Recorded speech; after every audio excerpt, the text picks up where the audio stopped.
ধুপি পিঠা গরম গরম তুলার মতো নরম হয়ে থাকে, খেতে অনেক মজা লাগে গরম গরম। এই কুশলি পিঠাটাও অনেক মজা ছিল, মানে গরম গরম খেতে অনেক বেশি মজা লাগতেছিল। তো চলো আজকে ভিডিওটা শুরু করা যাক, দেখতে থাকো, আশা করি ভালো লাগবে। আসসালামু আলাইকুম, আমি blogs with Mimi, welcome to my another blogs. তোমরা সবাই কেমন আছো? আই হোপ সবাই ভালো আছো। শেয়ার করতে চলে আসলাম নতুন একটা এক্সাইটিং ভিডিও। গত ভিডিওতে তো আমাদের বলেছিলাম যে আম্মু ধুপি পিঠা বানাবে, এই জন্য নারিকেলটা কুড়ানো হবে।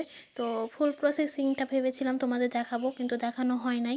অ্যাকচুয়ালি বলতে কি যে দেখানোর ইচ্ছা ছিল, কিন্তু ব্যস্ততার জন্য দেখাতে পারি নাই। আর এটা তো সহজ রেসিপি, তোমরা সবাই জানো, বাট চেয়েছিলাম দেখাতে, কিন্তু দেখানো হয় নাই। তার জন্য খুবই দুঃখিত। তো যাই হোক, বানানো হয়ে গেছে, আম্মু দিয়ে গেল, দেন হচ্ছে খাচ্ছিলাম, অনেক বেশি মজা লাগছিল। আর অন্য পিঠা চাইতে এই পিঠাটা বেশি ভালো লাগে আমার।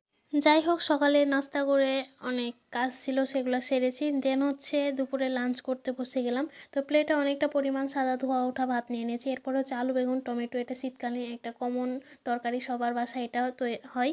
তো এটা দিয়ে খাচ্ছিলাম, অনেক বেশি মজা লাগছিল। আর এই তরকারিটা মেবি সবারই পছন্দ, আমার খুব ভালো লাগছিল। তোমাদের কেমন লাগে অবশ্যই জানিও। তো যাই হোক, আলু বেগুন টমেটোর তরকারি দিয়ে খাওয়া শেষ করে মাছের ঝোলের একটা তরকারি ছিল, সেটা নিলাম। দেন হচ্ছে এটাতে মেখে খাচ্ছিলাম, এটাও ভালো লাগছিল। মাছের ঝোলটা একটু পাতলা করে তৈরি করা হয়েছিল, এই জন্য আরও বেশি ভালো লাগছিল।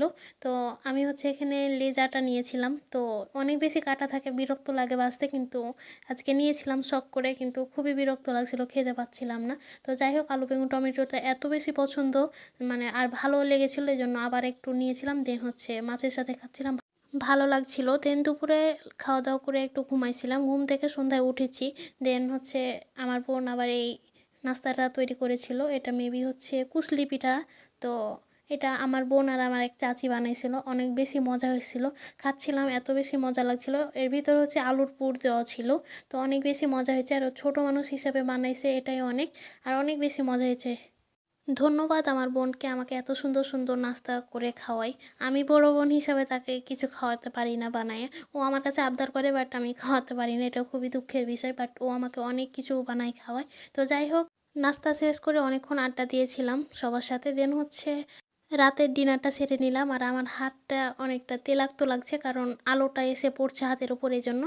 বাই দ্য ওয়ে, রাতের ডিনারে ছিল সাদা ভাত, ডাল, ডিম ভুনা, সিম আলু ভাজি। তো এগুলো দিয়ে ডিনারটা শেষ করলাম। তো আজকের ভিডিও ছিল এ পর্যন্ত, দেখা হয়ে যাবে নতুন কোনো এক্সাইটিং ভিডিওতে। ততক্ষণ পর্যন্ত তোমরা সবাই আমার পেজটা বেশি বেশি লাইক ফলো শেয়ার করে দাও, আর ইউটিউব চ্যানেলটা সাবস্ক্রাইব করে দাও, তোমাদের কাছে এটা রিকোয়েস্ট আমার। বাই দ্য ওয়ে, আজকের ভিডিওটা কেমন লেগেছে অবশ্যই কমেন্ট বক্সে কমেন্ট করে জানাবা। আর এরকম ভিডিও বেশি ভালো লাগে না ঘোরাফেরা, সেটাও জানি। কেমন ভিডিও ভালো লাগে অবশ্যই জানিও। তো আজকের ভিডিও ছিল এ পর্যন্তই, সবাই ভালো থেকো, সুস্থ থেকো। থ্যাংকস ফর ওয়াচিং, আল্লাহ হাফেজ।